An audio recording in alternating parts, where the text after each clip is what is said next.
Cuentan mis antepasadas que por ahí de los años 1600, un tal Robert Hooke comenzó a espiarlas todos los días. Estaba tan obsesionado el cuate que las observaba de día y de noche con su dichoso microscopio. Desafortunadamente no era el primero ni fue el último. Décadas y siglos después, otros humanos siguieron sus pasos y añadieron cada vez una mayor cantidad de mejoras en sus herramientas, y con el tiempo aparecieron aún más instrumentos de espionaje, tales como microscopios de fluorescencia, de contraste de fases, de luz ultravioleta y hasta electrónicos, fueron las herramientas con las que seguían amedrentándolas. Lo que antes era un misterio para ellos y ni siquiera tenían idea de que existiera, como nuestros organelos o nuestro comportamiento tanto individual como colectivo, ahora se volvió parte de su conocimiento básico, algo que ellos llaman ciencia. A pesar de todo esto, aprendimos que era mejor llevar la fiesta en paz y entendimos que si cedemos a realizarnos más estudios, estos nos ayudarán a comprender nuestro funcionamiento a mayor profundidad y protegernos de células desertoras o cancerosas les llaman.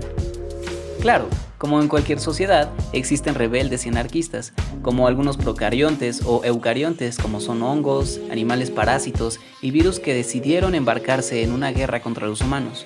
Pero en esta ocasión no vengo a hablarles de eso. Yo soy Pánfila, la célula pancracia, y el día de hoy les vengo a contar un poco sobre lo que sabemos de nosotras gracias a muchísimos descubrimientos humanos que a lo largo de estos años se han suscitado desde aquel emblemático descubrimiento en el siglo XVII. Para empezar, nosotras como células eucariotas guardamos nuestro código fuente, es decir, el DNA, en una caja porosa llamada núcleo, por la cual pueden entrar y salir diferentes moléculas siempre y cuando porten su secuencia de personal autorizado. El sistema de seguridad está liderado por importinas y exportinas, que son proteínas que se anclan a estas moléculas y les permiten transitar dentro y fuera del núcleo a través de un complejo proteico llamado complejo del poro. Dentro de esta caja porosa también poseemos una estructura llamada nucleolo, en la cual producimos y ensamblamos gran cantidad de ribosomas, que son las máquinas moleculares que hacen posible la expresión de los genes. Estos tienen como destino el retículo endoplásmico rugoso, que por cierto, lo llaman así por estar atestado de estos. En el retículo endoplásmico rugoso, todos los ribosomas adheridos se ocupan de sintetizar la mayoría de las proteínas necesarias para nuestra subsistencia. En el liso, la membrana se prolonga hasta estar libre de ribosomas. En este se sintetizan lípidos, los cuales dan soporte a las membranas, además de almacenar energía y actuar como señalizadores. Por cierto, aquí se almacena el calcio que servirá para los mensajeros intracelulares y en ciertas células para el movimiento muscular. Después de la síntesis de proteínas y lípidos por parte del retículo endoplásmico, estas moléculas son transportadas a otro organelo llamado aparato de Golgi. En este sitio, glicosilamos a las proteínas y las empaquetamos en vesículas para posteriormente utilizarlas o exportarlas al medio extracelular dependiendo su función. Además de que se añaden a las proteínas grupos fosfatos y sulfatos. Este organelo tiene tres regiones principales. La primera, llamada cis, recibe a las vesículas del retículo endoplásmico. En la intermedia se procesan los grupos fosfatos y sulfatos y en la trans terminan de procesarse las proteínas y se secretan en vesículas. Entre otros organelos tenemos a los lisosomas, los cuales ni los humanos saben su origen.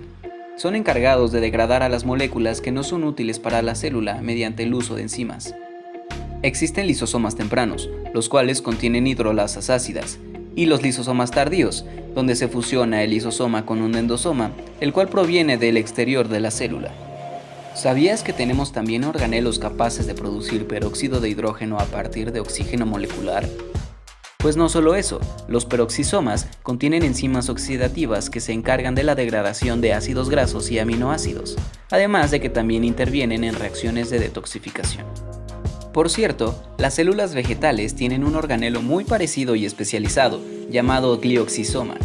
Así como ustedes tienen un esqueleto, nosotras tenemos nuestro citoesqueleto, el cual nos da estabilidad y flexibilidad, nos permite el movimiento de lado a lado y hasta participa en la división celular. Los que nos estudian distinguen tres estructuras diferentes. Primero, los microfilamentos, que pueden acortarse y alargarse, solo existen en células animales y suelen ser muy rígidas. Después los filamentos intermedios, que tienen como función dar resistencia mecánica y hacer tejido específico. Y finalmente los microtúbulos, los cuales son resistentes a la compresión y contribuyen a la motilidad. Tal vez te preguntarás, ¿cómo nos unimos unas con otras para formar tejidos? Resulta que tenemos varias formas. por uniones estrechas, desmosomas, uniones gap y por uniones adyacentes. Unas de las proteínas más importantes para la unión entre células son las caderinas, las cuales son toda una familia de proteínas que participan en diferentes tipos de uniones.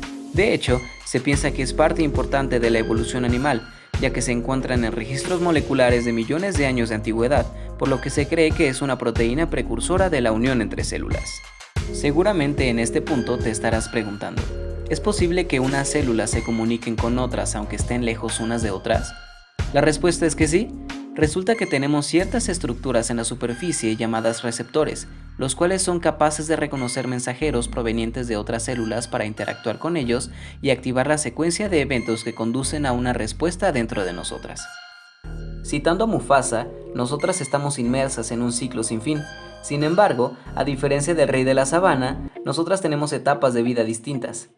Una célula somática como su servidora puede dar lugar a una genéticamente idéntica a partir de la mitosis celular. Sin embargo, esta, antes de dividirse, requiere sintetizar una gran cantidad de proteínas y moléculas diversas para poder replicar su material genético. A esta etapa, los humanos le llaman G1. Seguido de esto, le secunda la fase S, que es justo la de la replicación del ADN para que la célula hija tenga una copia idéntica a la de la madre. Posteriormente, sigue la etapa G2, en donde crecemos aún más y nos preparamos para dar lugar a la división celular. No obstante, también existen células que pueden tener hasta 3 bendiciones al pasar por la meiosis. A estas células se les conocen como gaméticas o sexuales, y a cada una le toca solo una copia de ADN, además de que existe recombinación, que es algo parecido a intercambiar tazos, pero en lugar de tazos son genes y en lugar de portatazos son cromosomas. Terminada la división celular, comienza un nuevo ciclo en G1, pero hay ocasiones en las que las células no se sienten muy bien por las condiciones en las que viven y prefieren pausar el ciclo un rato. A esta fase se le llama G0, y sí, es solo una etapa kinestésica. Sonará a cliché, pero todo lo que inicia tiene que acabar. También parecerá que me estoy contradiciendo con respecto a lo que dije sobre Mufasa, pero en este caso es completamente diferente porque hablo de mi propia muerte. Yo en particular cometeré suicidio. Así es, esta es mi carta suicida, la historia de mi vida y de billones de células que habitan cada organismo, o la de una sola de nuestras hermanas que sobrevive por sí sola. Ya sé que suena drástico, pero es mejor eso a echar a perder todo el tejido por mis descuidos. Resulta que mi ADN sufrió daños estructurales porque no lo repliqué bien y se armó un relajo de los feos.